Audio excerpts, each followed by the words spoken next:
Good afternoon, everyone.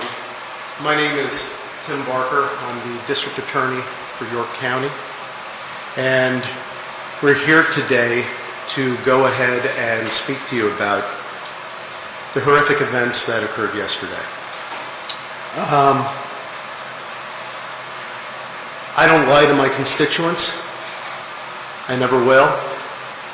And so I'm going to say up front, this is extremely difficult. One of the most difficult things that any of us have ever had to go ahead and be a part of and to go ahead and do. But we're here today to go ahead and give you an initial finding of fact. And again, it's an initial finding of fact as to what happened yesterday. And we can go ahead and do so because the investigation has been extremely thorough. I had requested that the Pennsylvania State Police take over the lead on this investigation, and they are doing so in conjunction with the county detectives from our office in a full and complete collaborative effort. Based upon the information we gathered that was provided from my review, which included being out at the crime scene itself for hours yesterday, being walked through various aspects at the scene, which included also a review of body-worn camera footage, a review of dash cam footage, personally having a chance to see where there were various items of ballistics, physical evidence, and unfortunately the location of our fallen officers. Based upon this review of information, I will go ahead and deliver an initial finding of fact. This is an initial one. There are many steps that need to be completed as part of this investigation. And there are many questions that I will not answer for you at this time because the investigation is ongoing. And there will be a second briefing once all of that information comes back and is complete. Those of you who know how we operate know that is what we do. We speak with what we can, when we can, but we will not go ahead and state or confirm anything that would be remotely incomplete and not decisive. So, what do we have here? Well, first off, Matthew J. Ruth, he is the actor. And this is the only time I will mention his name. After this, he will only be referred to as actor. What occurred begins actually on September 16th at approximately 11:23 p.m. And we must start there because this began as an incident of domestic violence. There was a call that came in from the mother of his ex-girlfriend that the actor was spotted on her property with binoculars looking through the residence, looking through a window. The mother of the ex-girlfriend advised that it was a white male wearing camouflage and she could see him through a trail camera that was standing in her driveway. And while en route to the location, the mother of the ex-girlfriend advised that the male possibly came there in a black truck that was parked on Emig Road around the corner from the residence at 1879 Hare Road. Officers responded, and upon initial arrival to the property, they did not locate the male. They went to Emig Road and did observe the black 2000 Ford Ranger pickup truck parked along the road in the woods line. It was unoccupied, and then officers went back to the residence and spoke with both the ex-girlfriend of the actor and the mother of the actor. And the ex-girlfriend of the actor had advised that on 8/20 of 2025, an unknown person set her pickup truck on fire while it sat in her driveway. She advised that at the time she suspected that it was her ex-boyfriend who was the culprit, but she wasn't sure, so she requested that the matter not be investigated further.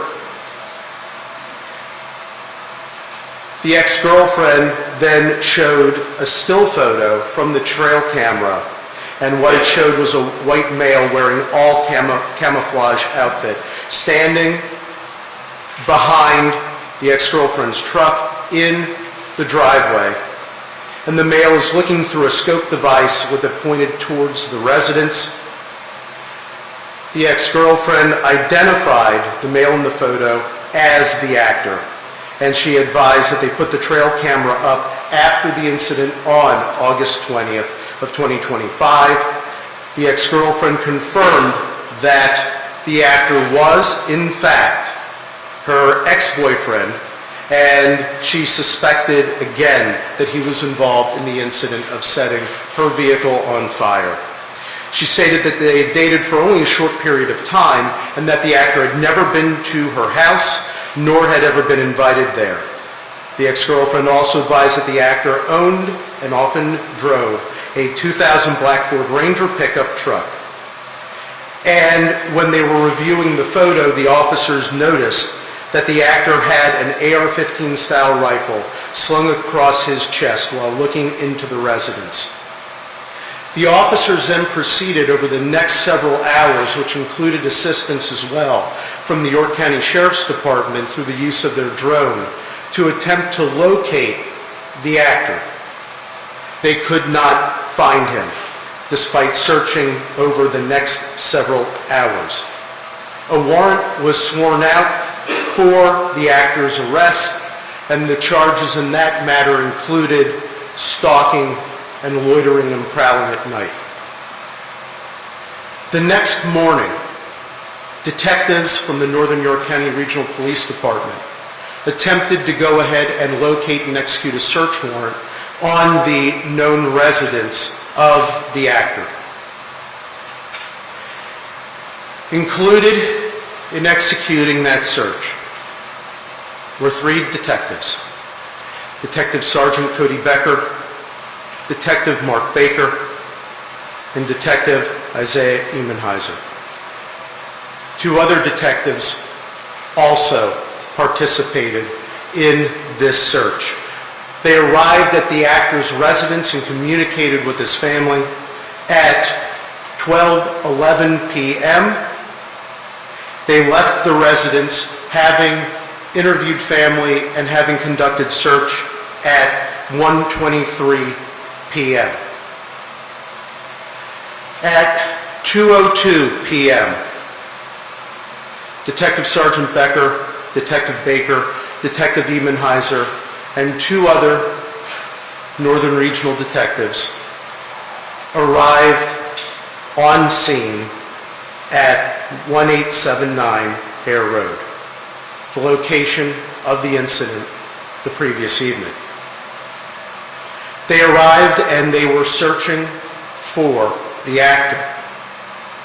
Also accompanying them to assist was a deputy sheriff from the York County Sheriff's Department to again assist with drone action and finding individuals through the usage of a drone.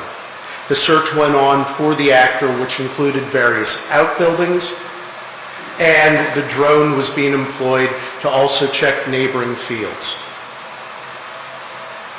During the course of this search, detectives went to the front door of the residence. They arrived at the door at 2:08 p.m. The initial officer who went to the door was Detective Emenheiser. Right behind him was Detective Baker. Following as well was Detective Sergeant Becker and another Northern York County Regional detective. Final detective remained behind as more of a perimeter view in looking out for the actor and securing the perimeter. Detective Emenheiser discovered that the door was unlocked. Having remembered that the door was left locked by the ex-girlfriend and mother who were not at the residence because they went somewhere else for their safety, they decided that they were going to go in.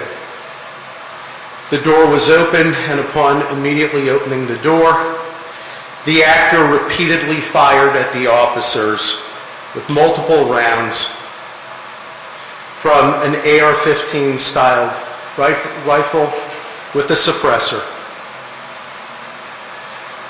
immediately striking Detective Baker, striking Detective Sergeant Becker, striking at Detective Emenheiser,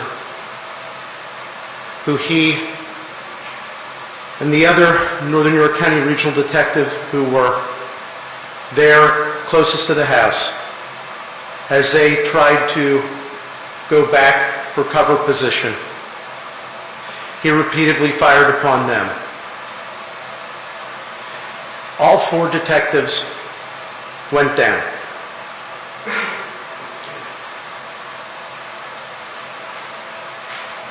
The actor then proceeded to turn his attention to the deputy sheriff. The deputy sheriff and the other Northern York County Regional Detective began to position themselves to return fire.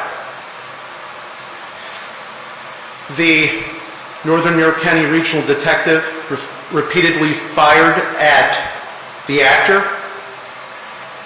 The actor did strike the deputy sheriff who was by his vehicle and also struck the vehicle. The deputy sheriff did himself remove his 9mm. The Northern York County Regional Detective was firing at the actor with his AR-15 style rifle. The actor repeatedly was firing his rifle at the deputy sheriff, striking him. The deputy sheriff went down and went to try to retrieve his rifle and go for safety as well to take cover to return fire. The actor went up towards the roadway where the vehicles were to engage in fire with the deputy sheriff continuing to fire at him. The deputy sheriff returned fire with his 9mm handgun. The Northern York County Regional Detective also was returning fire with his rifle. While up at the roadway when the actor was there was a final exchange of gunfire. After that exchange, the actor went down. The actor became deceased. Following this, the Northern York County Regional Detective immediately went to see about rendering aid. He immediately went down first to his fallen officers from Northern York County Regional Police Department by the house and discovered detectives that were non-responsive. Detective Sergeant Cody Becker, Detective Mark Baker, and Detective Isaiah Emenheiser were all killed following the brutal ambush that was committed upon them by the actor. The final Northern York County Regional Detective was critically wounded. The other Northern York County Regional Detective immediately began to render aid, as he also called out to have responses from other law enforcement and other emergency responders. After rendering aid there, he realized that the deputy sheriff was also critically injured. The detective for the Northern York County Regional Police Department responded to the deputy sheriff and immediately began rendering aid to him as well. From the time period when the detectives arrived at the front door preparing to enter to when the shooting stopped, they arrived at the front door at 2:08 p.m. All shooting had stopped by 2:10 p.m. and 16 seconds. At 2:14 p.m., the first additional officer arrives, another member of the Northern York County Regional Police Department.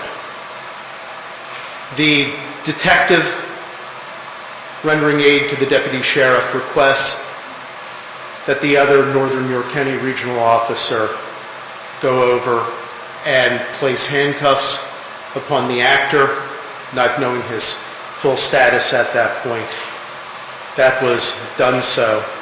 And then numerous other law enforcement agencies and emergency personnel came to the scene to assist and render aid.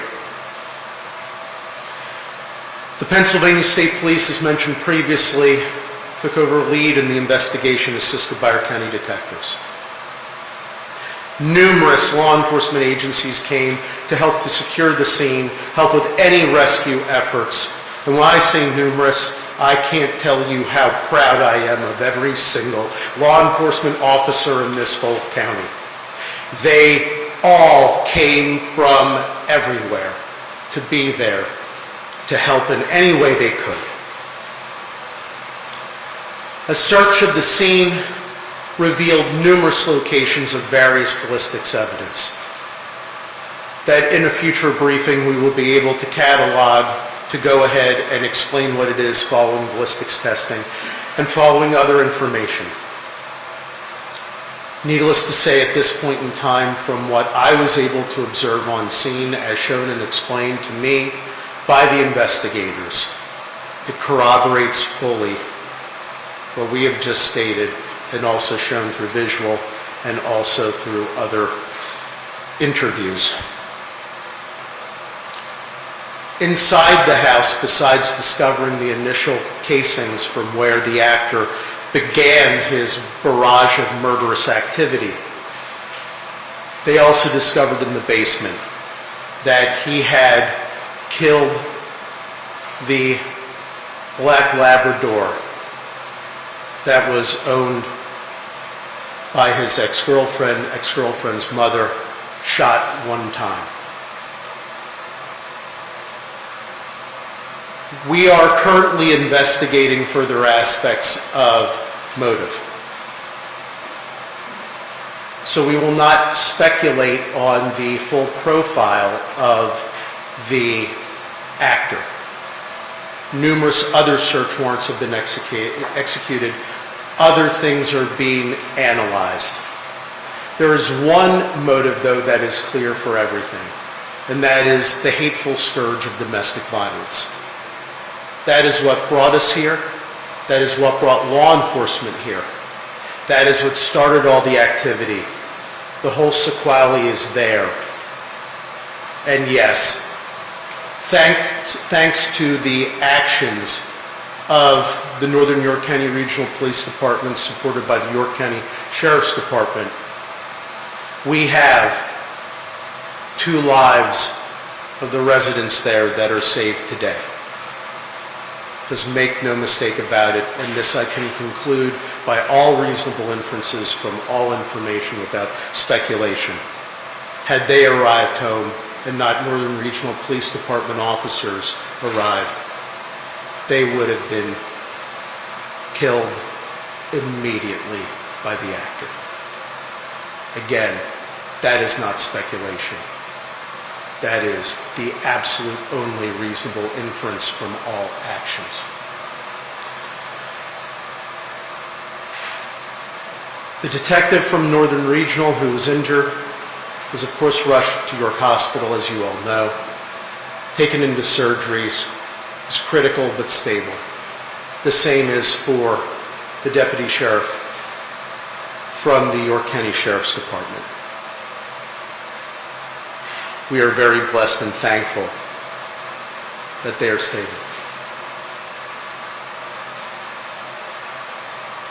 In terms of some legal aspects, One of the things that I wanted to make clear of right now, although it be crystal clear and obvious to any human being on the planet, but just to make sure that this is articulated legally, all actions by law enforcement were justified. They weren't only justified, they were necessary. And we are so thankful and appreciative to them, and especially our Northern York County Regional Detective who fired the last shot and who rendered the aid. I can't imagine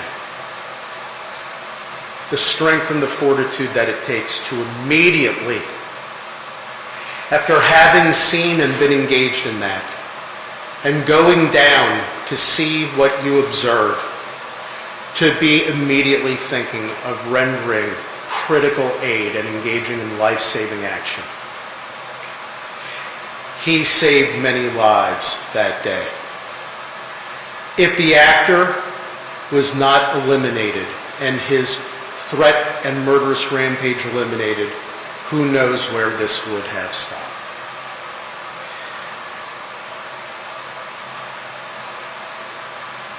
Detective Sergeant Cody Becker, Detective Mark Baker, and Detective Isaiah Emenheiser were all credits to law enforcement. I personally knew them very, very well. They were wonderful.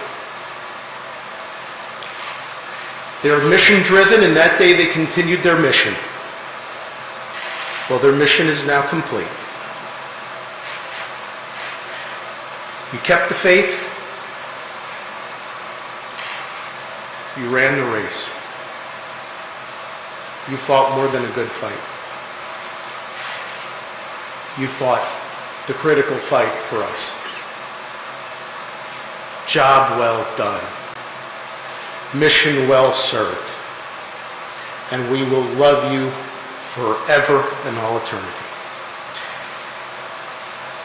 Final comment I want to make is about York County. This is my home. This is our home.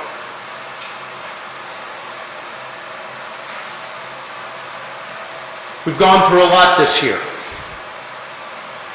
We've been at podiums like this too many times. And when you go through that, when you go through these sorts of things, it can seem very, very dark and dire. And you can begin to lose faith and hope. And I'm going to tell you, last night, there were a lot of us feeling that way, and I personally was too. And then when I left the scene and went over to the coroner's office when it was in the procession, and we're going down the roadways, and all you saw all along those roadways were members of our community. And they were standing there in the rain for hours to watch our law enforcement, standing there, the old, the young, families, children, waving American flags, waving flags and holding signs saying, "Back the blue," showing their love and appreciation for law enforcement. And all I could think is, there's the light. There's Christ's light that drives out Satan's darkness. We are a great community. We are a safe community. We are a loving community. We are there for each other, and we need to be together to be love and light, and we will demolish hate and darkness by doing so. And by God, with every fiber of our beings, we will do that. This county will always be there for our law enforcement. And our law enforcement will always be there to protect and serve you. God bless you, York County, all that you are, all that you stand for. And we are so proud to serve you every moment of every day. With that, I'm going to ask my dear friend Dave Sunday to speak. And before I do, I want to mention something special about him. Yes, he's our Attorney General, and yes, he was the former DA. But he plays a more critical role in our lives, and in my life in particular. He's one of the best friends I have. And he came to the scene last night, not to be Attorney General, not to be a politician, not to even go ahead and be extra law enforcement. He came there at my request because we needed his friendship and love. And you know what in life? That's more important than anything else. And more important than calling him my former colleague, my former boss, and our Attorney General. I call him my friend. So my friend, if you'd like to say a couple words.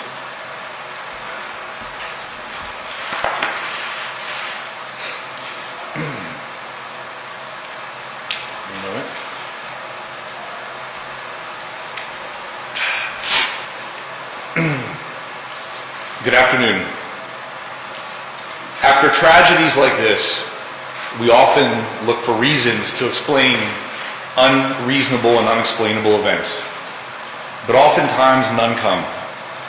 Yesterday, 3 families received the call that law enforcement families fear each and every single day. They may not always talk about it or acknowledge it, but that fear is always there and very, very real. The fear that their father or their mother, husband or wife, beloved partner will not be returning home.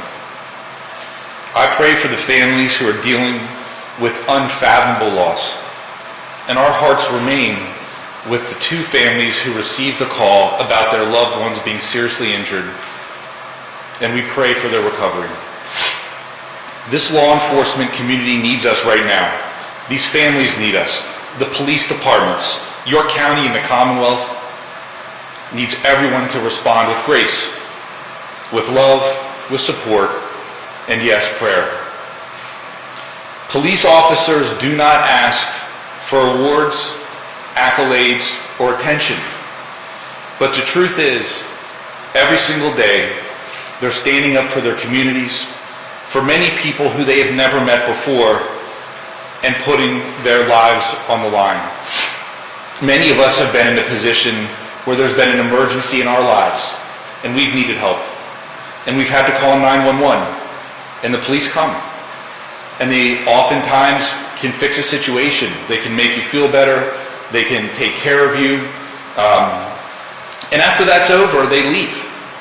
And as a family, you may come together and say, thank God we got through that. We're okay. But those police officers move on to the very next call. And then they move on to the very next call.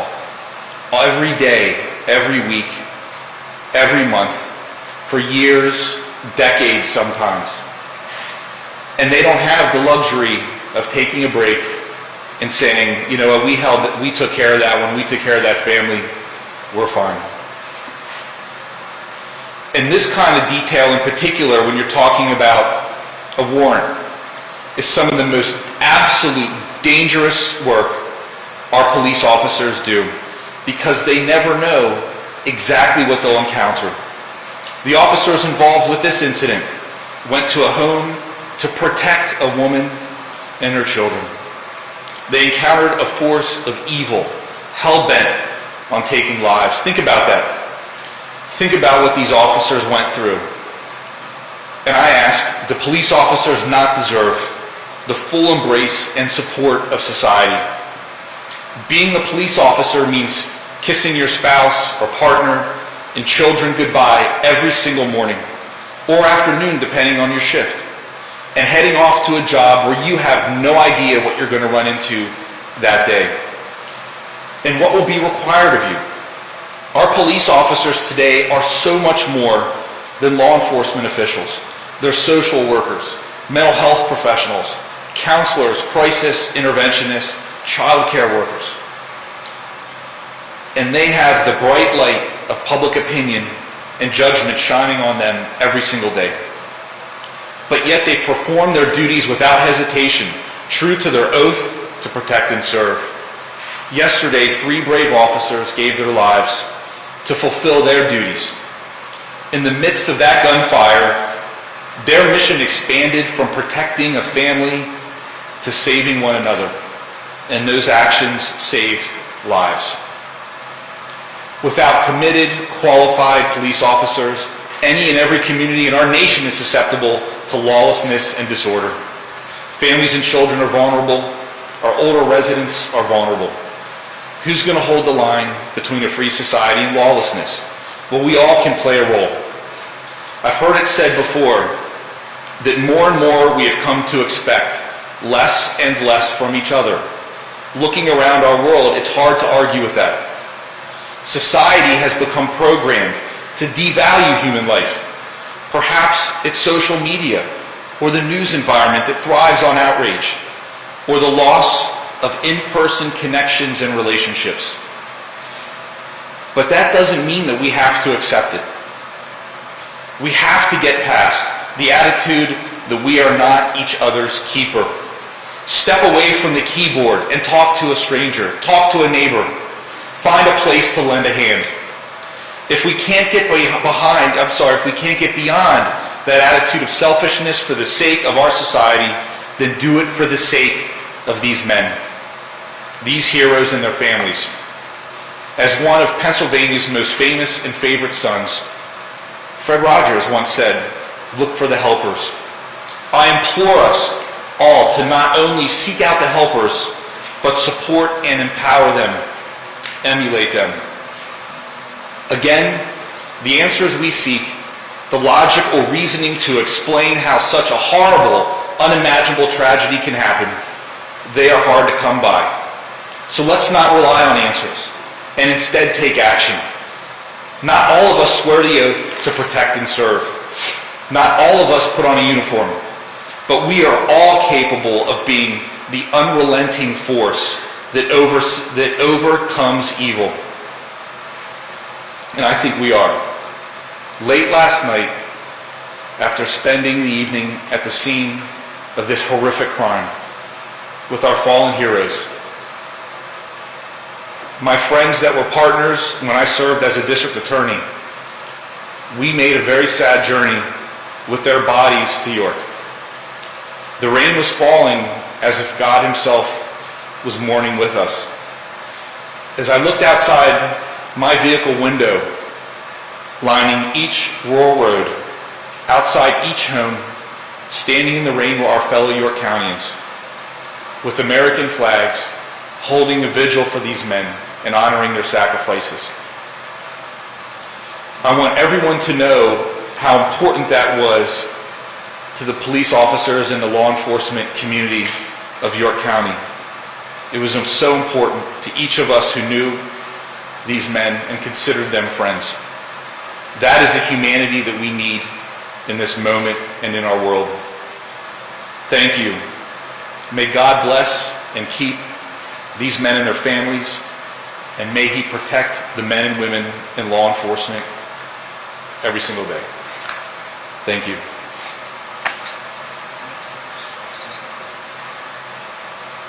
Pennsylvania State Police Commissioner Chris Parris. I would just simply like to say, again, on behalf of the Pennsylvania State Police, we stand with law enforcement in York County and all across the Commonwealth. We will continue to provide any and all resources at our disposal to ensure that the investigation is completed.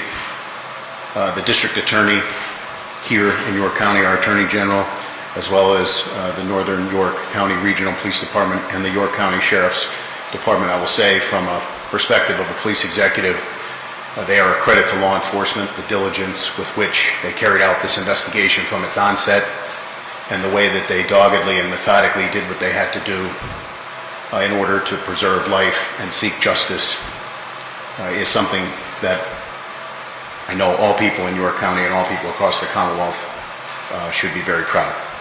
So we continue to support law enforcement services here. We will continue to do so. Our members' assistance people will be here with the Sheriff's Office as well as the Northern York County Regional Police. There are recovery support services that will have to be dealt with. For the injured, there are line of duty funerals that have to be planned, and we stand with them and will support them today and every day forward. Thank you very much.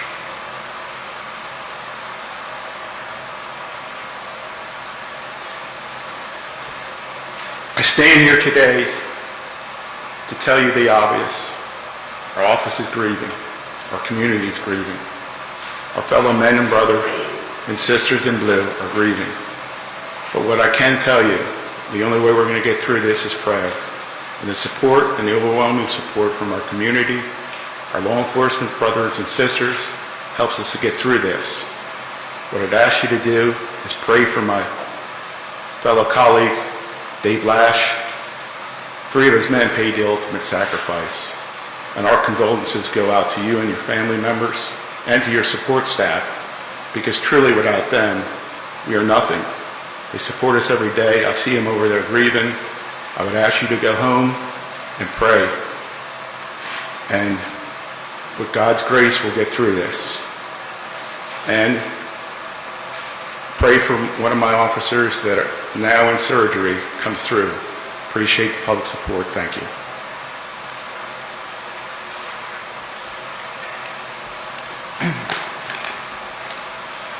Good afternoon.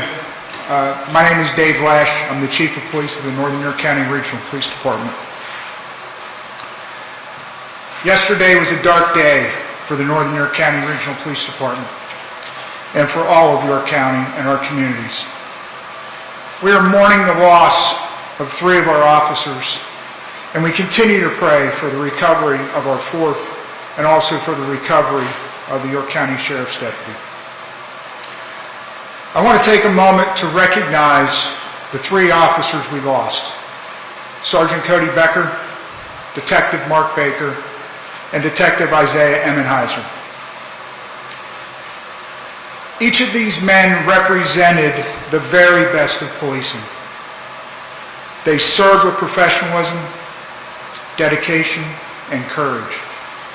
They were leaders within our agency, committed to protecting this community and standing beside their fellow officers. Unfortunately, their deaths are the stark reminder of the risks law enforcement officers accept every day. They knowingly place themselves in harm's way to keep others safe. For that, we are forever indebted to them and their families. Currently, our administrative offices are closed, and police coverage in our municipalities is being provided by neighboring departments and the Pennsylvania State Police. We are grateful for their immediate support in helping us maintain public safety while our department works through this tragedy. The Northern York County Regional Police Department will return to patrol operations tomorrow on Friday, September 19th at 1900 hours. Until then, our partners will continue to ensure uninterrupted police service in our communities. We know the community wants to help, and an official endorsed donation portal will be announced shortly. This will ensure that all contributions go directly to the families of our fallen and injured officers. On behalf of the Northern York County Regional Police Department, I want to thank the community, our law enforcement partners, our elected officials, for their overwhelming outpouring of support. While nothing can erase the pain of this loss, your strength and compassion will help us, and the families of Sergeant Cody Becker, Detective Mark Baker, and Detective Isaiah Emmenheiser, as we move forward through the difficult days ahead.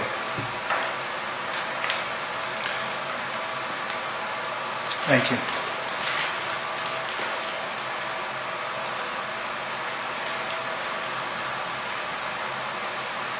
That concludes the comments that we came here today to make to everyone.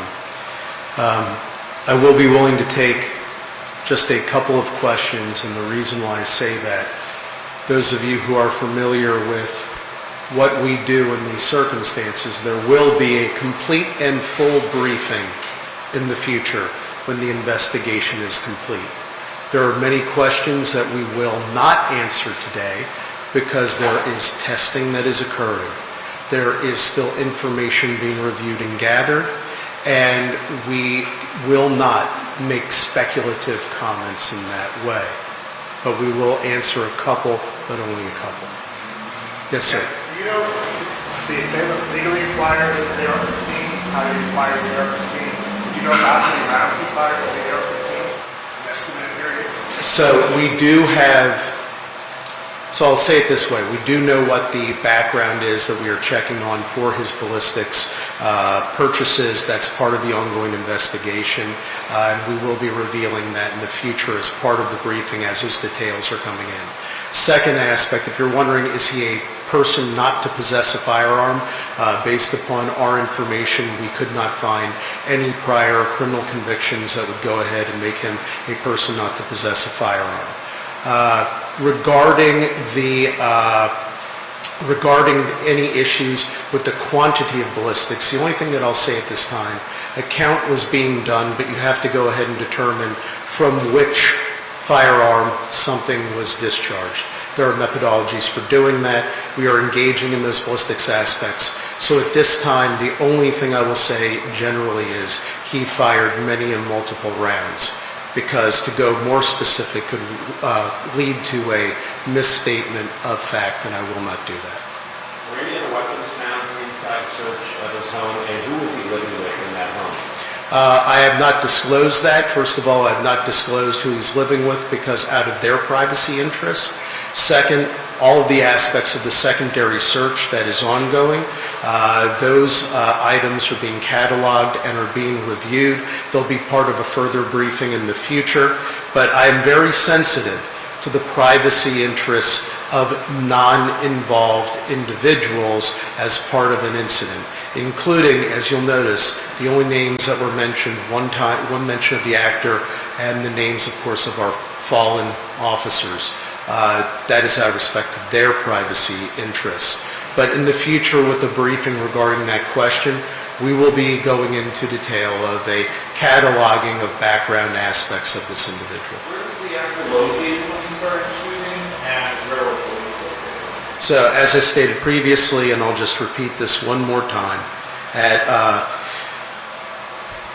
2:08 p.m., the officers were at the front door of the residence, what we are designating as the front door of the residence. The actor was just inside the door. When the door opened is when he began to fire. How did he enter? What's that? How did he enter the home? I'm sorry, you got to speak How loud. did he get access into the home? So, that is under investigation and review as well. They were conducting a more thorough search of the house, looking for those aspects. One thing we do know about him from what we were able to reveal at this point with full confidence and certainty is he carefully surveilled the entire residence and the outbuilding areas. So what methodology he used is still under investigation. To gain the access at this point in time, the only thing with 100% certainty that is appropriate for me to state is he did in fact gain access, had been inside, was armed, and did discharge his firearm from inside of there, and in fact also killed, like I mentioned, the family dog. Sir, can you tell how long before 2:08 he may have been in the house? So the only thing I will say at this point, we know he was in the house before 2:02 p.m. We know that he was not at his residence as of the police leaving at 1:23 p.m. In terms of the actually being inside the residence, from where he fired the fatal shots of his ex-girlfriend and her mother, that residence, that is still under investigation to see if we have clues of a tighter timeline than when police left in the early morning hours of the previous evening to the time of 2:02 p.m. The first officer, the fifth officer, I think that he was not harmed in any way, and to put a finer point on it, you believe that he fired a fatal shot that killed the suspect, is that correct? So what I'm going to say at this point, first of all, he did not suffer injury, physical injury he did not suffer. The trauma of an incident like this is unimaginable, but he did not suffer physical injury. Concerning the exact wound locations, ballistic aspects, all the things that will go into those evaluations, the reason why I do not want to comment on any of those matters at this time is, first of all, we have autopsies that are pending. They're occurring Friday and Saturday. There will be autopsy reports. And then there will be ballistic reviews. And I want to make sure that the next time I come before you, that I am able to state definitively what the order and aspects of the shots were from which weapon. So accordingly, that's why I am being resistant at this time.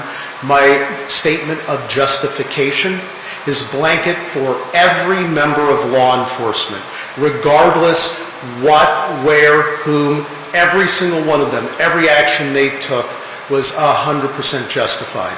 But the specifics will be coming, but I must have those aspects of the investigation completed. Well, that could be self-inflicted. What I've done at this time is I'm waiting to go ahead and hear every aspect of the ballistics. There are many things that I do know. I do not commit to anything without having all information. So if I sound uncommittal, it's because every time that somebody says a comment of speculation, so many times it gets proven wrong, and then it leads to more harm than good. So I am only going to state that it was a final exchange of fire. We know that for a fact from the evidence that we have. Following the final exchange of fire, the actor became deceased. So I will leave it at that. You will know more in the future. I will take one more question because I know many of these questions will be the subject of the next briefing, and I hate having to repeatedly say this to all of you. Knowing that the actor was potentially armed, what precautions did your detectives and officers take when issuing a warrant for a potentially dangerous individual? So they did get the arrest warrant, as I stated. They did a complete search of the whole area that night. They went over to the actor's home the next day. They made sure that the township police department of the area where he lived, that they were alerted. And these are plainclothes detectives, but they also do wear their bulletproof vests. They were equipped to go ahead and go into harm's way. But the unfortunate aspect is, given the nature of where, when, and how the ambush by the actor occurred, that there was no time for response. They did go ahead and proceed as you would expect law enforcement to proceed to try to protect our community. There was multiple communication. There was use of drones to try to go ahead and determine where he potentially could have been hiding. So yes, they were actively looking to protect the community. And additionally, I will add, as I stated before, the ex-girlfriend and mother who were directly in harm's way, they were not there. They were staying elsewhere. And they knew not to come back. And it was law enforcement who were the ones that went. It was our detectives from Northern York County Regional and our sheriff's deputy who went to make sure and see if they could provide ultimate safety. And rather than being able to provide ultimate safety, they wound up having to provide ultimate sacrifice. Aside from the car fire potential, were there any other threats made to this woman or her family that you're aware of? I'm not going to go into anything beyond what was the previous affidavit of probable cause from which I was citing that contained the stalking allegations. There are further aspects from interviews that continue to be developed, but that's the last, that is the last part of information I want to stick to from that aspect for right now, what is known, defined of public record, because it's very important to do so at this occasion. Thank you all very much for being here. Chief, could you spell the names of the slain officers, please, and their ages?